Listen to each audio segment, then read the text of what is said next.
Hola, bienvenidos a otra emisión del Economista TV. El primer invitado del programa de hoy es Esteban Domecq, de la consultora Invec. Muy bien, Esteban, el último informe de la consultora de ustedes marcaba una desaceleración del nivel de actividad en los últimos meses. ¿Crees que eso se va a mantener, se va a profundizar? La actividad, después de, pongamos el ciclo un poco en perspectiva. La actividad empieza a caer en junio del 2022, ahí empieza una nueva fase recesiva que se acelera al final de Alberto Fernández y en el comienzo del mandato de Javier Milei, hace piso en el segundo trimestre del 2024, puntualmente en abril, y desde entonces empieza un sendero muy positivo, muy virtuoso de recuperación económica, bastante lineal, bastante acelerado. Vale decir, la economía cayó menos de lo que esperábamos en el 2024 y terminó recuperándose incluso más fuerte.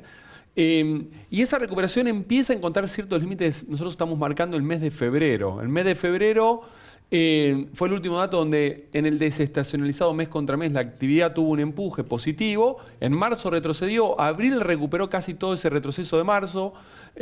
Mayo cayó un poquitito, junio y julio lo estamos viendo flojos. Entonces, ¿qué estamos viendo?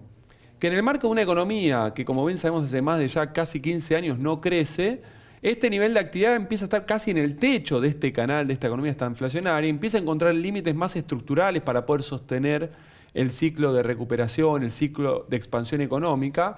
Y lamentablemente los drivers de corto plazo, llámese la política fiscal, la política monetaria, la tasa de interés, el crédito, el tipo de cambio, empieza a poner un límite de corto plazo a que esta expansión continúe. Entonces estamos viendo desde febrero / marzo, la economía llegó a ese nivel de actividad, se recuperó fuertemente, pero empieza a entrar en una especie de meseta irregular que le cuesta seguir avanzando. Y yo creo que hasta octubre, noviembre difícilmente pueda seguir avanzando fuertemente, porque digamos, el programa económico está muy condicionado por lo electoral. Entonces, toda esta artillería fiscal, monetaria, tasas, atentan contra una recuperación, una actividad que se estimule más en el corto plazo.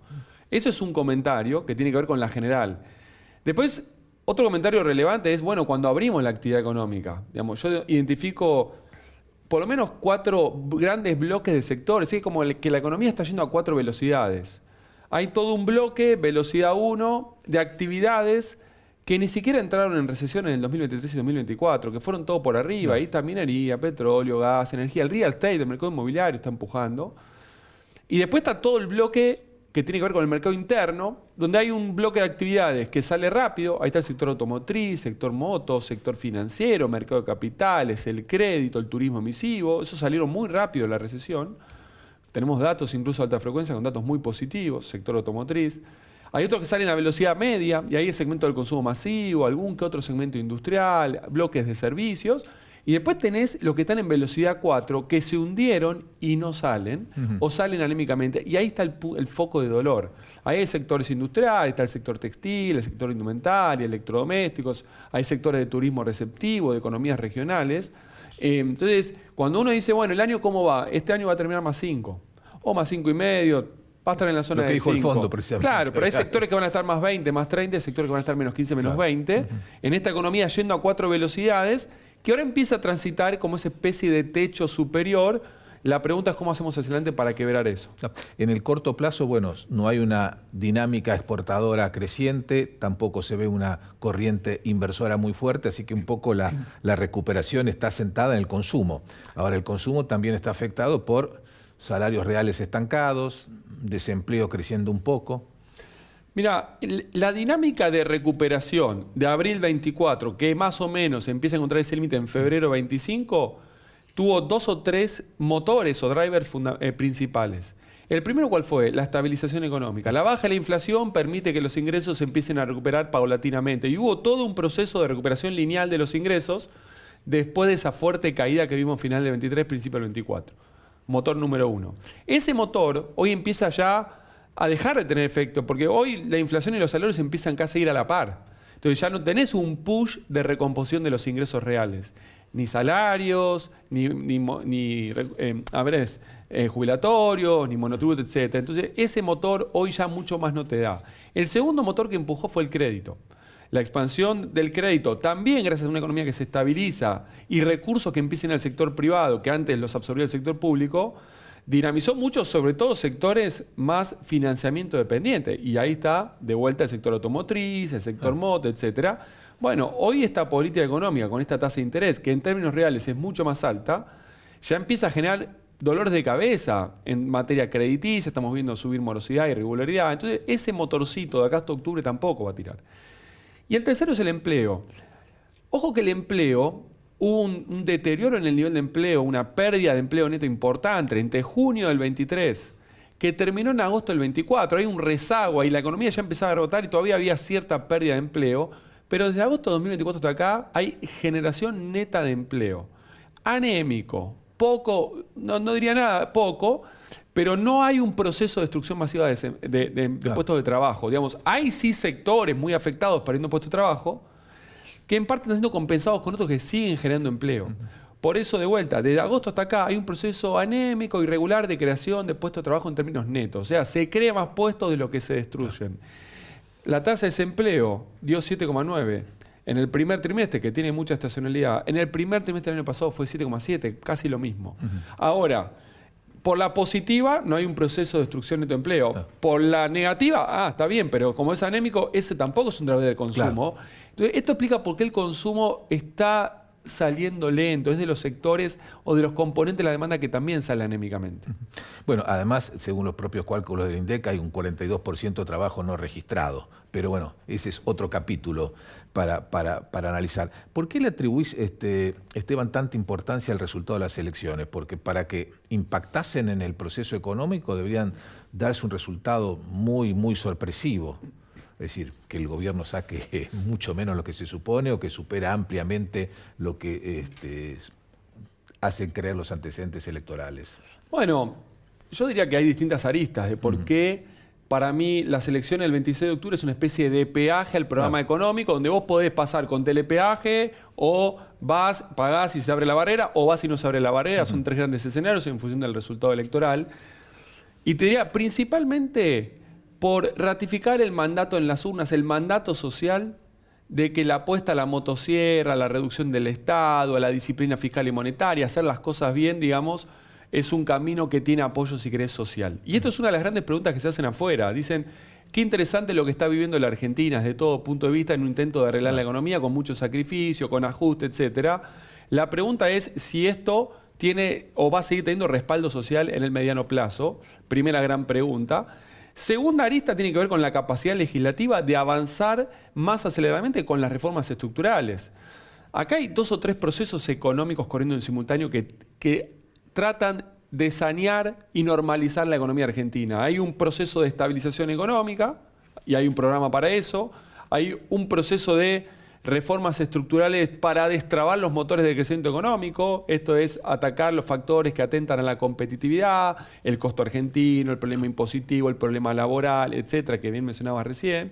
Y después está todo el proceso de integración y apertura económica.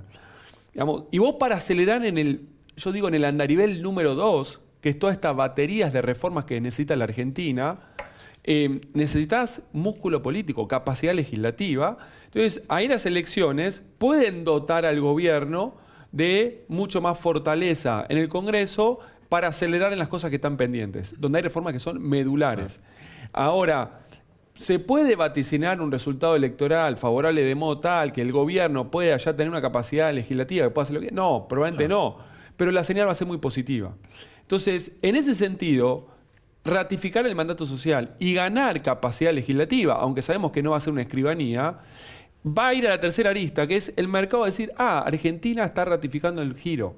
Entonces el riesgo de reversibilidad de todo este proyecto, de todas las reformas, de este rumbo de la Argentina, se reduce. Si se reduce, yo empresario, yo inversor, yo pyme o yo multinacional de afuera que quiero invertir en la Argentina en este proyecto, voy a tener un par de grados menos de incertidumbre.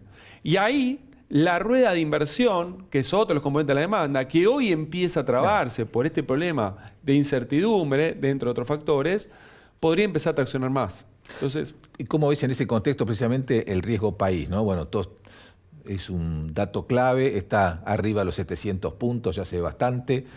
Se habla que para que la Argentina pueda volver al mercado voluntario de deuda tenemos que hablar de un nivel de 400 puntos, estamos lejos. ¿Crees que con todos estos que estás comentando podemos llegar a ese nivel? A ver, Ese proceso de estabilización económica es un programa, yo digo, tenía 4 patas. Una era, había que arreglar el problema fiscal, eso está muy firme. 2, había que arreglar el problema financiero, había que normalizar financieramente a la Argentina para volver al mercado. Bueno, arrancaste con 2.000 puntos de riesgo país, llegaste a 550, subió a 1.100, hoy está a 700. Como bien decís, tenés que ir a 300, 400 puntos. Todavía el mercado no se abrió. Arrimaste el bochín, te acercaste mucho, pero todavía no. Había que arreglar el Banco Central, ahí falta. Precios relativos, se avanzó mucho en la alineación de precios que estaban muy distorsionados. Entonces, el mercado claramente, en esta pata que tiene que ver con la normalización financiera y que Argentina vuelva a ser sujeto de crédito, está viendo un pendiente. Entonces, la pregunta es, bueno, ¿qué está atrás de ese riesgo país de 700 puntos? Está tu historia, tu reputación, tus defaults, etcétera. Está este riesgo político de reversibilidad del giro de la Argentina, de reversibilidad de las reformas, de reversibilidad del programa, y eso está en las urnas. Eso todo está. Están las dudas en torno al programa económico, la capacidad de un programa de que pueda acumular dólares para pagarle al Fondo Monetario. Argentina hoy sigue con el prestamista de última instancia adentro y acabamos de hacer una refinanciación en la cual le pedimos más dólares. El mercado dice, tu programa todavía no puede juntar dólares para pagarme a mí. Entonces, yo creo que acumula una sumatoria de cosas. En la medida que el gobierno pueda ratificar el voto en las urnas, ratificar, digamos, su proyecto, hacer movimientos en el programa que le permitan empezar a comprar y acumular divisas en otro formato, no en el actual, yo creo que el riesgo país va a comprimir fuertemente y eso es lo que está esperando el mercado, digamos, que se despeje la incertidumbre que hay respecto a la capacidad de pago de la Argentina. Hoy Argentina no tiene un problema fiscal, no tiene un problema de masa de deuda, de magnitud de la deuda. ¿Cuál es el problema entonces que el riesgo país está ahí? Además de esto, bueno, tenemos un perfil de vencimientos en moneda extranjera para un país que tiene reservas netas todavía negativas, una cuenta corriente ya deficitaria, un exceso de gasto en dólares y el mercado está cerrado. Entonces ahí está la duda del mercado que dice, ¿y quién va a financiar esto? Entonces yo creo que ahí falta también una vuelta de tuerca al programa que difícilmente se puede llevar a cabo antes de octubre. ¿Y cómo ves la evolución del dólar? Bueno, que subió un escalón, no llegó al piso como en algún momento suponía el gobierno que podía ocurrir. ¿Te sentís más cómodo con este nivel actual que tiene el tipo de cambio? Que bueno, se aceleró un poquito frente a la inflación. Desde mi punto de vista, si querés más de análisis macroeconómico, yo te diría, dentro de la banda, cuanto más arriba esté, voy a estar más cómodo yo como economista. Probablemente más el ala política va a decir todo lo contrario. Cuanto más arriba tengo más tensión, más volatilidad, un poco más de inflación, menos ingresos, menos votos. Ahora, hay un tipo de cambio claramente que quedó en una zona baja. Incluso las bandas están en una zona baja. Y en esa zona baja, digamos, todas las cuentas del sector externo, llámese exportaciones, importaciones de bienes, de servicios, el atesoramiento, el turismo, todo eso se compromete fuertemente. E insisto, Argentina sigue con reservas netas negativas. Entonces, tener el acceso al mercado cerrado, al prestamista de última instancia adentro, reservas netas negativas y transitar todo esto con un tipo de cambio bajo es riesgoso. ¿Vos creés que después de las elecciones, para tomar esa fecha límite, debería subirse el techo de la banda, por lo menos? Yo creo que después de las elecciones vamos a ir a una nueva fase del programa económico y probablemente esa nueva fase del programa económico incluya una nueva reconfiguración del esquema cambiario, donde no sé si vamos a tener que hablar de techos. Ni de bandas, probablemente. Entonces, ¿qué me imagino? Que hay un proceso sano de flexibilización que está avanzando, todavía no inconcluso, pero avanzó mucho. Bueno, individuos ya pueden comprar libremente dólares. Las compañías lo pueden hacer el año que viene o vía Bopreal, pero no está allanado el camino. Entonces, esa mayor flexibilización del mercado y una política económica que ya no va a estar al servicio de las urnas y se empieza a relajar tal vez la tasa de interés, la política monetaria, etcétera, llevaría automáticamente a una depreciación más de mercado que acomode todavía un poquito más el tipo de cambio. En los últimos 2 meses tenemos un tipo de cambio real que ha mejorado casi 15%, 20%. La mitad está explicado porque se fortalecieron las monedas en la región, sobre todo en real en Brasil, pasó de 6 a 5,60. La otra mitad está explicado por el movimiento del tipo de cambio que tuvo adentro de la banda con bajo impacto en la inflación, con bajo traslado a precios. Yo creo que esto que vimos en los últimos 2 meses es el principio de todo un proceso que va a continuar, probablemente de acá a fin de año. Hay una etapa que está dentro del calendario electoral. Obviamente, entonces, dentro del calendario electoral, la política económica, el Banco Central, se ponen al servicio de minimizar la volatilidad del movimiento cambiario. Pero el mercado, digamos, hay factores de oferta y demanda que yo estimo van a seguir influenciando más para el alza dentro de esa banda. Y después veremos después las elecciones, en función del resultado y los movimientos que haga el equipo económico, me lo imagino yendo más por la zona del techo que por la zona de abajo. Muy bien, Esteban Domecq, muchísimas gracias por estar en el programa. Un placer, gracias, Juan. Ahora hacemos un corte y ya volvemos.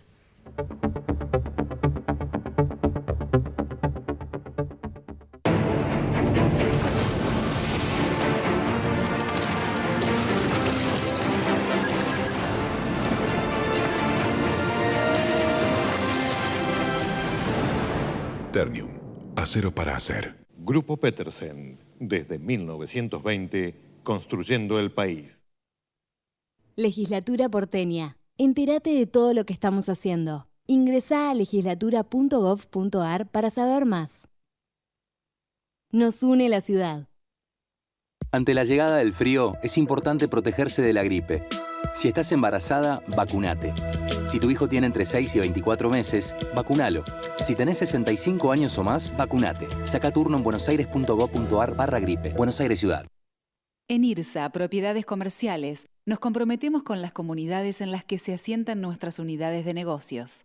IRSA Propiedades Comerciales, construyendo el futuro. Tu talento necesita una chispa.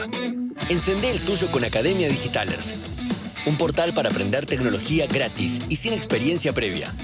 Con el respaldo de Telecom y las principales empresas tecnológicas. Ingresá a academiadigitalers.telecom.com.ar. Telecom. En Provincia ART, a las pymes que apoyan al país, las apoyamos con un plan que se adapta a su realidad. Ingresá a provinciaart.com.ar/pymes, cotizá y mejorá tus costos. Provincia ART, la aseguradora de riesgos del trabajo del Grupo Provincia. Auspicia este programa La Bolsa de Cereales, primera entidad agroindustrial de la Argentina. Muy bien, segundo bloque del Economista TV. Vamos a hablar ahora de la situación política con dos analistas, Lara Goiburu de Management and Fit y Mara Pegoraro de B&B Consultora.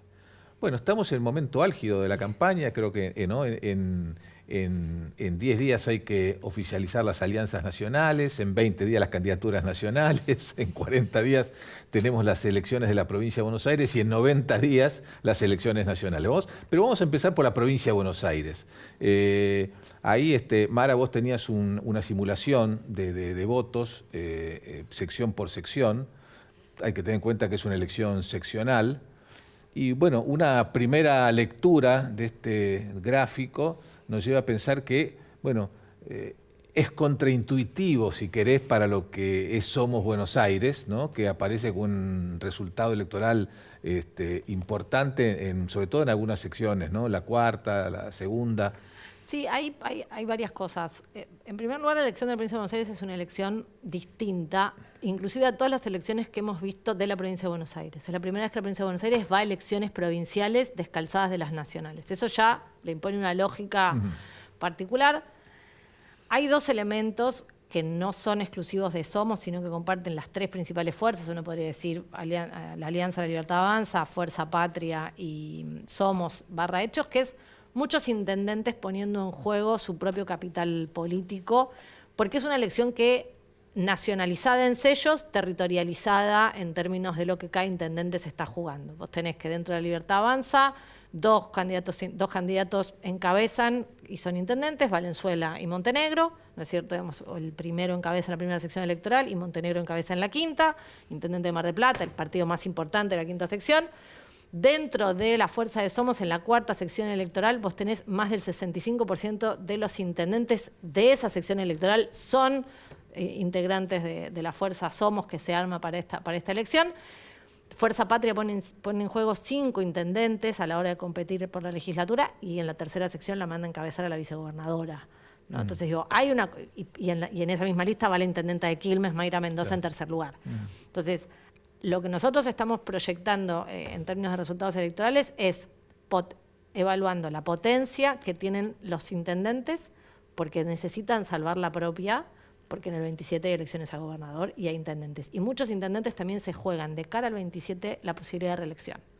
Entonces ahí hay una ecuación que uno no hubiera pensado que iba a aparecer, que es, bueno, a mí no me interesa una elección legislativa, que se arregle el gobernador adelanta las elecciones, descalza la nacional, obliga a los intendentes a comprometerse en el proyecto político de Kicillof, más la unidad a palos que generó la imposibilidad de Cristina candidata, configura un escenario de bastante mayor oportunidad para una tercera fuerza por cómo es el sistema de la provincia de Buenos Aires. ¿Vos creés que la participación como candidato de los intendentes va a impactar en la concurrencia electoral? Porque ha sido muy baja.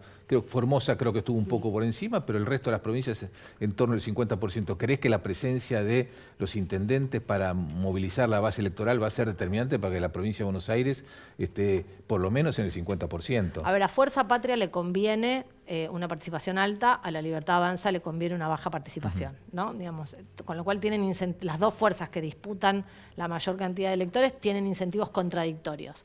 En ese sentido, muchos intendentes, sobre todo en la primera sección electoral, se juegan la posibilidad de ser los sucesores de Kicillof. Y Magario se lo juega en la tercera. Entonces digo, me parece que vamos a ver una movilización, lo que no necesariamente implica que veamos un peronismo, cristinismo, kirchnerismo, kicillocismo, frente renovadorismo, orgánico. Vamos a ver disputas permanentes. Ahora, ubicame en ese escenario a Kicillof. Porque obviamente Kicillof se juega, si en el sentido desde del kirchnerismo duro le dijeron no desdobles, él va igual, somete en alguna medida, si bien son elecciones nacionalizadas, somete su gestión a elecciones, pone en la sección más poblada, que es la primera, a un ministro, en la segunda más poblada, que es la tercera, a su vicegobernador, es decir, hay evidentemente un compromiso muy fuerte. Al mismo tiempo, Kicillof gana, más allá del resultado, porque logró sentarse en la mesa con una lapicera, porque antes la tenía solamente Cristina, ahora también Kicillof participó en ese juego. Yo creo que la ecuación que hace el gobernador de la provincia de Buenos Aires es poder presentar un armado que le permita a él disputar poder en el 27. Eso, insisto, la elección de medio término adelantada en la provincia de Buenos Aires guarda directa relación con la elección del 27.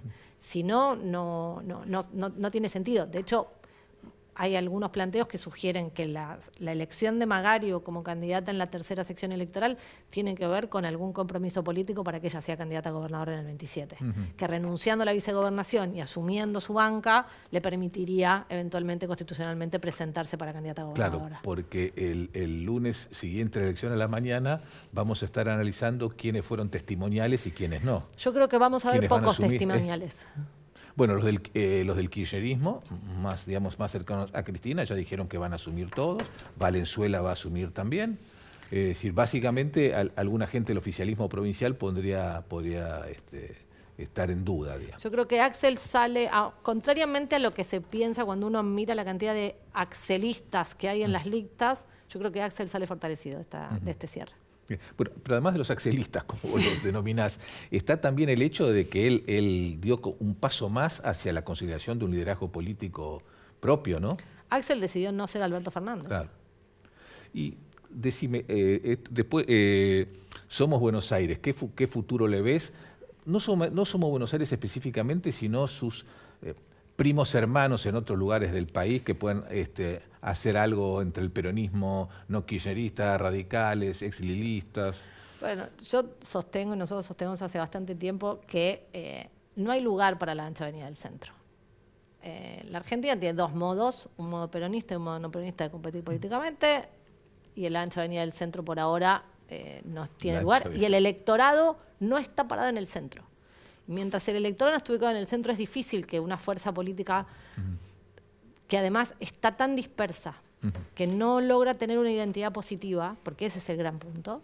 Yo creo que el gran desafío que tiene Somos en la provincia de Buenos Aires es construir una identidad positiva. Y no sé si lo va a poder lograr 8 secciones electorales, en una no existe.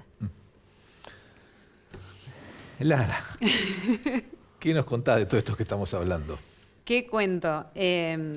Números, ¿no? Que el pulso de la opinión pública, que es lo que estamos viendo en la opinión pública. Y hay varias cosas para decir. Una la traías vos, ¿no? Que tiene que ver con algo que nos preocupa tanto a nivel provincial como a nivel nacional, porque ya tuvimos otras elecciones provinciales, es cuánta gente va a ir a votar. Y una de las cosas más importantes en Provincia de Buenos Aires quizás tenga que ver con la distancia que hay entre el conocimiento de que va a haber una elección provincial, ¿sí? Donde 8 de cada 10 te dicen, sí, yo sé, va a haber una elección.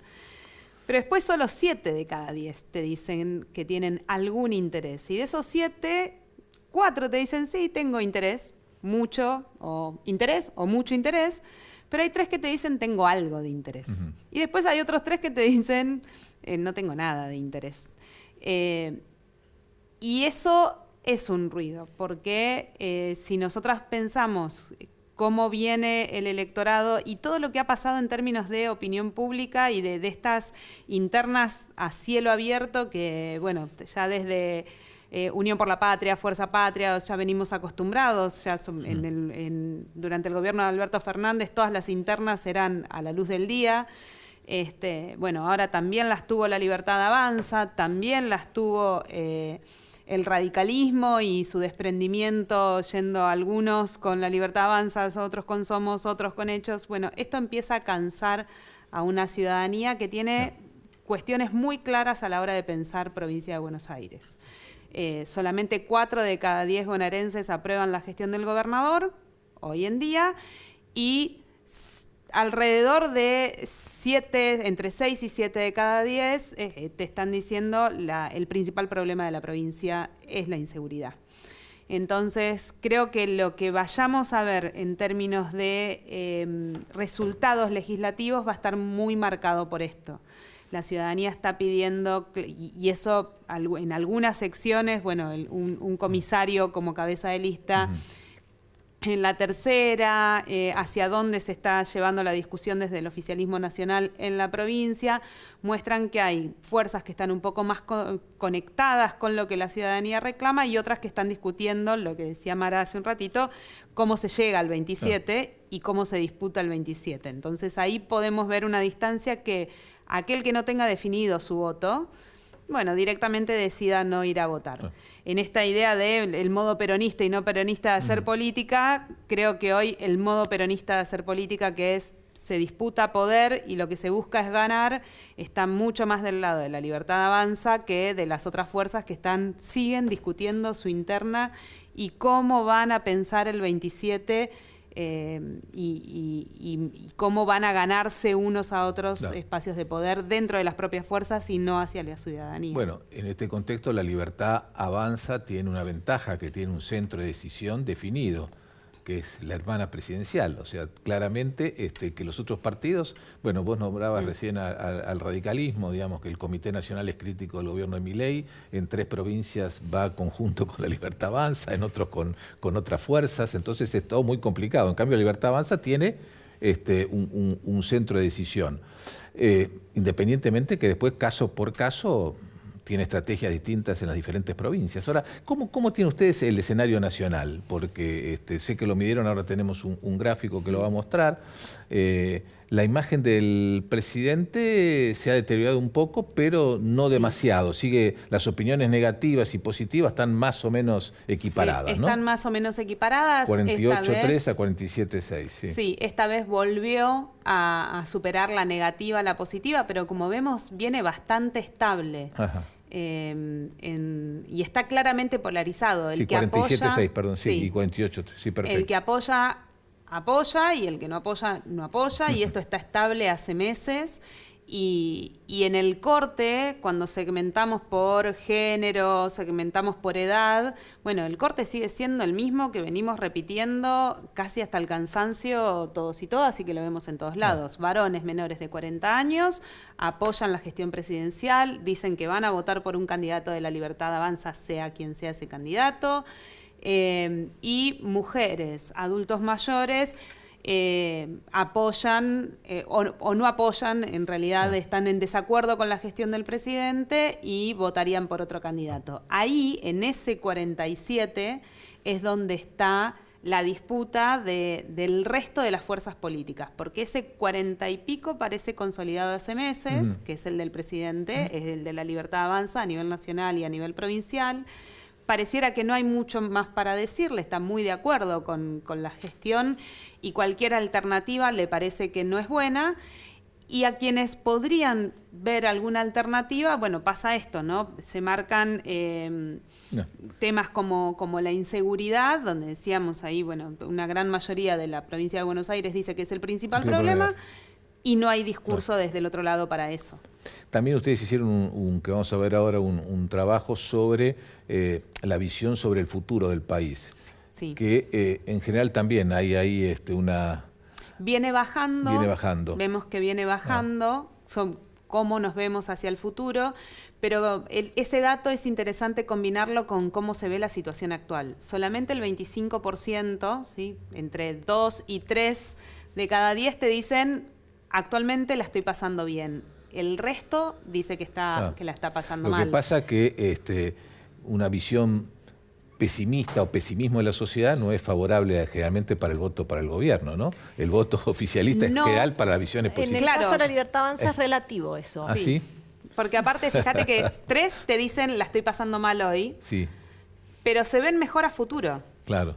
Hay todavía una confianza respecto de que esto va a salir bien, que frente a un gobierno que dice necesito fortalecer mi bloque legislativo para que salga bien. Entonces esa combinación es esto que decía Mara, bueno, todavía cuando hay confianza hay tiempo. Y además hay un elemento que señalaba, que decía Lara, me parece que hay dos elementos. Primero, y vos lo señalabas respecto de la construcción de poder del gobierno. El gobierno no solo tiene un centro de poder claro, que es la dupla Javier Milei, Karina Milei con la lapicera y la toma de decisiones, sino que el gobierno tiene una decisión política ya tomada, que es la construcción de un proyecto de poder. La Libertad Avanza en el 23 era un frente electoral que tenía un candidato. Hoy necesita construir un partido político que le permita terminar este mandato y proyectar un segundo mandato. Por lo tanto, no hay espacio demasiado para que las disputas de poder se den a cielo abierto, en esto que decía Lara, ¿no? Lo vimos la semana pasada, alguien criticaba el armado de las listas y Sebastián Pareja saliendo a decir quien critica el armado de las listas está en contra del presidente Milei. Esa claridad, la propia hermana del presidente, o sea, esa claridad meridiana lo que dice es, señores, al estilo más tradicionalmente peronista, como decía Lara, cuando la Libertad Avanza gobierna, los demás acompañan. Ahora, el que gana conduce, el que pierde acompaña, digo, ¿no? Ahora, perdón, pero no ha sido, es una característica de los sistemas presidencialistas que el oficialismo se nuclea y se fortalece en torno a la figura del presidente y la oposición tiende a fragmentarse. No sé si, yo diría que no es privativo de los sistemas presidencialistas. Digo, cuando mirás los parlamentarismos que funcionan es mucho peor el nivel de disciplina. Creo que en el caso de Argentina en particular, y en esto voy a hacer sociología de a pie, digamos, hay una construcción que es que la esperanza que sobrevive respecto del gobierno de Javier Milei es que es un gobierno con determinación. No importa si sale bien a la primera, sale bien a la segunda. La característica central percibida positivamente es que el gobierno tiene decisión. Hay una decisión, hay una determinación y eso no se discute. Entonces, mientras eso funcione y el gobierno sea eficaz en controlar las expectativas, nosotros tenemos una encuesta proyectada sobre cerca del 40% de los empresarios tiene una percepción de que la cosa puede no estar tan bien hacia fin de año, pero en principio todavía hay aire. Pero el gobierno construye sobre eso y por momentos da pruebas de que efectivamente cumple con los resultados y entonces gana un poco más de tiempo, y gana otro más de tiempo, y gana otro más. Y cualquier lógica política que se involucra en la Libertad Avanza es percibida por la sociedad como, bueno, el resto de la política no le deja otra opción a la Libertad Avanza que hacer esto que está haciendo. O sea, la Libertad Avanza todavía conserva esa cosa de virginidad, de ser joven. Entonces es como en el debate presidencial. ¿Se acuerdan de ese debate, esa sensación de Massa lo maltrató a Milei? Bueno, todavía aparece eso desde la política tradicional. Claro, la lectura clásica era que Massa superó ampliamente a Milei, y de otra lectura de este tiempo y sí lo maltrató, porque bueno claro. Y eso tiene mucho que ver con el cambio del electorado. Estamos asistiendo a un cambio en cómo está conformado nuestro electorado. Para estas elecciones de octubre, el 49.9, o sea, el 50% del electorado tiene menos de 50 años. De 40 años, perdón. Claro. Son personas jóvenes que ya estamos viendo en términos comunicacionales, en términos de consumos culturales, lo hemos hablado un montón de veces, tienen otros intereses y construyen identidad política en otro lado. Entonces, no solamente al gobierno pareciera que la oposición, como se comporta, no le deja a otra al gobierno que comportarse como lo hace, sino que para la ciudadanía también es frente a la indecisión, frente a la interna constante, frente a la pelea, frente a la falta de propuestas. Bueno, del otro lado hay un señor que dice que va a hacer algo y lo hace. No sé si me conviene o no conviene, pero por lo menos yo el día de mañana me voy a levantar y sé que la realidad va a ser esta, no voy a estar dudando sobre qué va a pasar al día siguiente.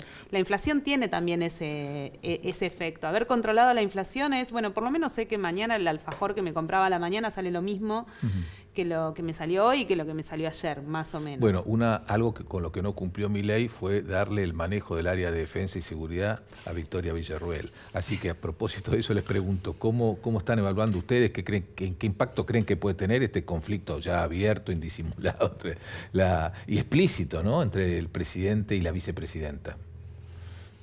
Me parece que no es novedoso. Los diseños presidenciales con vicepresidentes electos en las condiciones en las que sucede la elección por fórmula en Argentina es habitual. El rol del vicepresidente en algún lugar, dijo un profesor hace muchísimos años, es esperar que al presidente le pueda ir mal o eventualmente que se muera, ¿no? Entonces, es una relación por definición muy compleja. Si revisás la relación entre presidentes y vicepresidentes del 83 a esta parte, además de Carlos Menem, que decidió que sus dos vicepresidentes se fueran a ser gobernadores de la provincia de Buenos Aires, claro, ¿no? Digamos, lo mismo ocurrió con Néstor Kirchner y Daniel Scioli. La relación, creo que la única relación armónica fue de Cristina con Vudú, si uno lo piensa en ese sentido. Bueno, y pero Macri justo iba a eso. Ningún político con aspiraciones reales de poder aceptaría un cargo de vicepresidente de la Nación porque por diseño institucional no lo tiene. No vota en el Senado salvo que el Senado empate y no puede tomar decisiones salvo que el presidente se vaya de vacaciones. No es una fuerza de poder. Entonces, cualquier político con aspiraciones reales de poder no aceptaría un cargo de vicepresidente. Por otro lado, la imagen de la vicepresidenta, si comparamos la imagen del presidente de la Nación con la imagen de la vicepresidenta de la Nación, y el presidente de la Nación sigue siendo el político mejor valuado de todo el espectro político nacional, inclusive dentro de su propio espacio. Entonces, ahí no pareciera muy estratégico, mirando las encuestas, mirando la opinión de la gente, un enfrentamiento tan abierto. En este contexto, ustedes descuentan que va a tener un buen resultado La Libertad Avanza en octubre. Bueno, obviamente va a mejorar su representación parlamentaria porque parte de un lugar muy bajo, sí, pero además va a ser un resultado positivo, digamos, en términos del 40, un poquito más por ciento que han obtenido otros oficialismos en el pasado, en un contexto de baja inflación y dólar tranquilo. Por el momento siguen siendo esos los números. Hay que seguir midiendo, sabemos también que hay una tasa de no respuesta que puede ser el cisne negro al día siguiente, pero todo pareciera indicar que hasta el momento que va a ser así. A mí me parece que lo que hay que mirar, o lo que nosotros estamos prestando especial atención para la elección de octubre, no es tanto cuánto va a ganar La Libertad Avanza, porque como decía Lara, por diseño va a tener un límite de la cantidad de diputados que pueda tener. Hablaban en el bloque anterior, digamos, de la potencia legislativa. La potencia legislativa con toda la furia van a ser 90 diputados, que es un montón, porque es una potencia bloqueante, ¿no? Digamos, más que propositiva, pero es un montón. Pero sobre todo hay un elemento que es que las proyecciones a nosotros nos dan que, en principio, hasta el momento, el peronismo no perdería bancas. Y eso dice mucho más, digamos. La elección hoy no tiene tanto que ver con quién sale primero, cuánto gana La Libertad Avanza, sino cuánto puede llegar a perder el peronismo en el formato que sea. La pregunta en la elección nacional es si este desprendimiento ya oficializado, que va a ser la lista de Grabois y demás, puede generar algún atractivo o es fuego de artificio. Bueno, digamos. Siguiendo con el tema del diseño institucional, en realidad el peronismo renueva las bancas que obtuvieron una elección muy mala, que fue la del 2021. ¿no? Exactamente. Bueno, muy bien. A las dos, Lara, Mara, muchísimas gracias, gracias por haberme a vos, Juan. acompañado. Gracias. Hacemos otro corte y ya volvemos.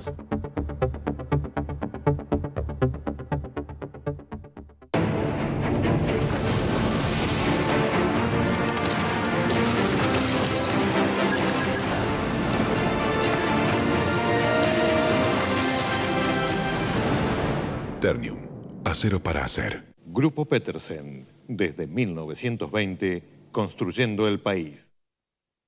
Legislatura porteña. Entérate de todo lo que estamos haciendo. Ingresá a legislatura.gov.ar para saber más. Nos une la ciudad. Ante la llegada del frío, es importante protegerse de la gripe. Si estás embarazada, vacunate. Si tu hijo tiene entre 6 y 24 meses, vacunalo. Si tenés 65 años o más, vacunate. Saca turno en buenosaires.gov.ar/gripe. Buenos Aires Ciudad.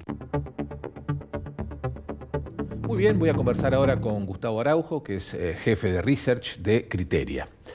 Bueno, Gustavo, hoy tuvimos este martes una licitación. ¿Cuáles fueron los resultados de tu análisis?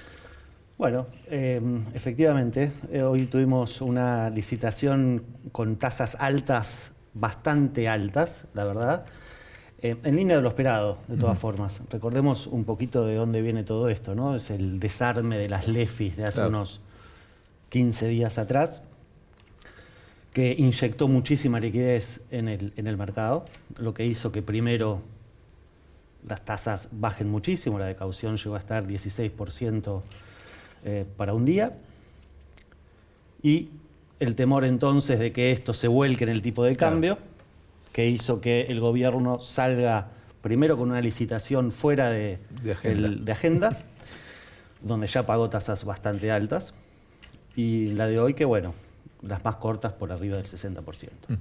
¿Qué lectura haces de esa tasa tan elevada que hubo que pagar?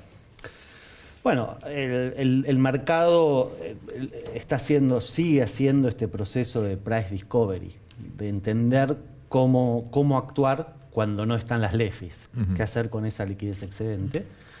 Y lo que está claro es que el gobierno hay algo que no va a negociar bajo ningún aspecto, que es que el tipo de cambio no se dispare, que en consecuencia de eso no afecte la inflación, y entonces llegar a las elecciones lo más tranquilo posible. ¿Cómo ven ustedes en Criteria la evolución del tipo de cambio, que se ha movido un poco en estas últimas semanas? ¿Qué tendencia le ven? Bueno, el tipo de cambio actualmente está por arriba de 1.300 pesos. Cuando hace 2 semanas todos estábamos pendientes de que seguía la mitad de las bandas y de golpe se empezó a escapar producto de este exceso de liquidez. Es importante ver cómo esto va a trasladarse a precios, ¿no? Mientras el traslado no sea importante y pareciera ser que no lo es, no lo vemos como algo realmente preocupante. Por supuesto, esto... Hay un nivel de tipo de cambio cuando puede acercarse en teoría a una banda superior que va a prender varias luces y todos van a estar atentos de que eso no pase. Pero no, el gobierno parece estar dispuesto a que eso no suceda y está dispuesto a entregar crecimiento, sacrificar crecimiento, al menos en el corto plazo, a cambio de estabilidad de precios y un tipo de cambio controlado, por decirlo de alguna forma. ¿Crees que este esquema va a cambiar después de las elecciones? Es el gran signo de pregunta. Ojalá tuviese la respuesta hacia dónde va a cambiar, pero sí esperamos que algún cambio va a haber.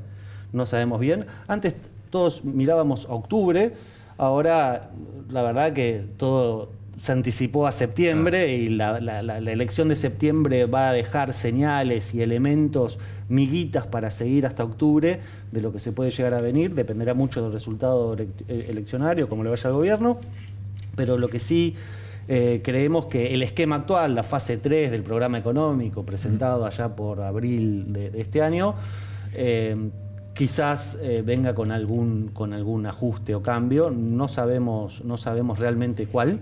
En esto el gobierno ha sabido sorprendernos más de una vez. Nuevamente nos sorprendió en abril con este esquema de bandas. Así que creemos que algo puede llegar a pasar en ese sentido, pero nada en ese preocupante. Se puede o cambiar el esquema o permitir un techo de la banda más alto. Puede ser que se permita un techo más alto, o de la eliminación absoluta de las bandas, e ir a una... Hoy por hoy, de todas formas, es una flotación de tipo de cambio, pero digo, sí, puede darse diferentes escenarios o esquemas de tipo de cambio. ¿Y qué recorrido le ves a otros activos argentinos, ¿no? Más, bueno, estamos el tema de los bonos, el tema de las acciones. Mira, las acciones el año pasado dieron retornos espectaculares, el mercado accionario argentino, anticipando un cambio de paradigma que en cierta forma alguna parte se ha dado y se sigue dando, y ahora entró en un proceso de stand-by, por más que haya subido bastante en la última semana, entra en un proceso más de stand-by, esperando a ver cómo la sociedad aprueba o no lo hecho hasta ahora en las elecciones. Y lo mismo para los bonos, ¿no? Digo, los bonos, de todas formas, recordemos que la administración Milei empieza con un riesgo país de más de 1.100 basis points, baja hasta los 700 y pico y vuelve a subir, pero nunca superando los 850 BPs en lo que va del año. Por lo tanto, hay expectativa, te diría, en los mercados respecto a cómo sigue, cómo continúa esto y una visión más electoralista, si se quiere, mirando al fin y al cabo, si la sociedad convalida o no lo hecho hasta ahora. Y el riesgo país, bueno, que todo se aspira a que llegue al día a 350, 400 puntos básicos, estamos lejos. Estamos lejos, todavía falta para eso. Pero si se dan las cosas que deberían darse, es decir, reafirmar el rumbo encarado, continuar con el reordenamiento macroeconómico, no claudicar con el ancla fiscal y lograr un resultado electoral positivo para el gobierno en septiembre y octubre, bueno, al menos estarían condiciones necesarias, quizás no del todo suficientes, pero necesarias como para empezar a ver cierta reversión en ese sentido. Y la cuestión de las reservas, de las que tanto se habló y se habla, tema clave. Tema clave, decididamente el gobierno estuvo actuando en el mercado cambiario, comprando divisa, pero no a través de lo que había acordado con el fondo en su momento. No, y es una de las metas o uno de los objetivos que decididamente no alcanzó el gobierno en la revisión que terminó la semana pasada, pero que de todas formas el staff del fondo dijo siga jugando. Y ahora falta la aprobación del directorio, pero se dé cuenta que va a estar. Que en general, si el staff aprueba, el directorio aprueba también. Creo que se juntan, si no me equivoco, a fines de esta semana o la próxima, porque entran en receso estival y tienen que hacerlo antes de eso. Siempre del mercado se habla mucho, los analistas económicos también, del escenario electoral. Quieren ver si este rumbo se ratifica en las urnas o sufre algún contrapié. Y yo te pregunto, ¿qué pasa si el resultado es normal, por llamarlo de alguna manera, o previsible? Digamos, la Libertad Avanza mejora, obviamente, desde el punto de vista de que parte de una base muy baja, su representación parlamentaria, es la fuerza más votada en todo el país, no pierde, pero tampoco gana por una cifra abrumadora. ¿Cómo reaccionan los mercados frente a ese escenario, para decirlo de alguna manera, de su cierta normalidad? Bueno, imagino que con más incertidumbre que si el resultado fuese contundente, ¿no? Sí. Uno esperaría que ante eso tendría que esperar del gobierno que mantenga esta cintura política y la necesidad de actuar en el Congreso como lo tuvo que hacer el año pasado, es decir, haciéndole todo el camino un poco más arduo para lograr los objetivos, mayor negociación, más necesidad de entregar a cambio de recibir. Pero bueno, lo importante para el mercado en general es cuánto hay de riesgo de reversión política, ¿no? Y un resultado intermedio, bueno, aumenta ese riesgo, simplemente. Perfecto. ¿Cómo crees que este nivel de tasas, o ves que este nivel de tasas tan elevado puede impactar sobre el nivel de actividad? Que ya viene perdiendo un poco de perdiendo un poco de empuje. De velocidad. De velocidad. Obviamente este nivel de tasa tiene que afectar el nivel de actividad en mayor o menor medida, y tampoco es sostenible en el largo plazo. Claro. Eso está claro. Por eso digo que el gobierno no hay duda que está dispuesto a sacrificar crecimiento a Por- cambio por- de estabilidad hasta las elecciones y después vemos, pero esto no es Sí, para 3 años de claro. estos niveles de tasa.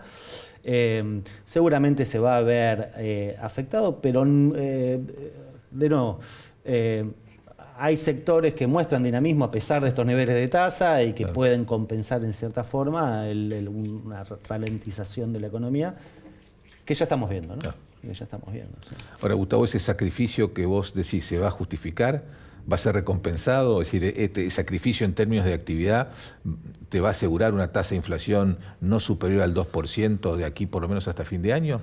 Bueno, a ver, ojalá, esperemos que sí. A ver, el gobierno, estoy tratando de hacer una interpretación, estoy haciendo una interpretación de lo que creo quiere el gobierno. El objetivo del gobierno es llegar a las elecciones con la inflación más baja posible, con el salario real más alto posible, y a partir de ahí vemos.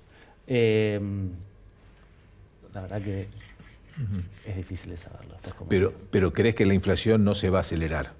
No. Se va a pagar el costo, digamos, en términos de actividad, va a ser compensado en alguna medida por inflación que no va a acelerarse. No creo que pase eso, a no ser que haya mayores presiones sobre el tipo de cambio, pero de nuevo, el gobierno está dispuesto a pararlo a través de tasas de interés. Entonces, Claro, de mantenerse las cosas, no deberíamos ver un repunte inflacionario bajo ningún... Porque aparte el gobierno es categórico en esto. La administración de Milei es categórica en respecto a que no negocia inflación ni déficit, ¿no? Muy bien, Gustavo Araujo, muchísimas gracias por estar en el programa. Por favor, gracias a vos, Juan. Ahora hacemos el último corte y ya volvemos.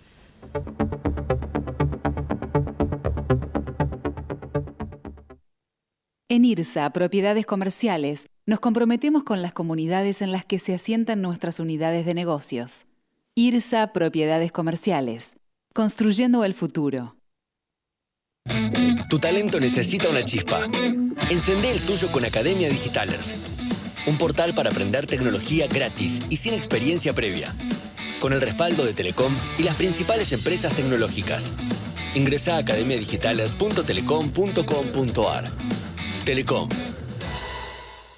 En Provincia ART, a las pymes que apoyan al país, las apoyamos con un plan que se adapta a su realidad. Ingresá a provinciaart.com.ar/pymes, cotizá y mejorá tus costos. Provincia ART, la aseguradora de riesgos del trabajo del Grupo Provincia.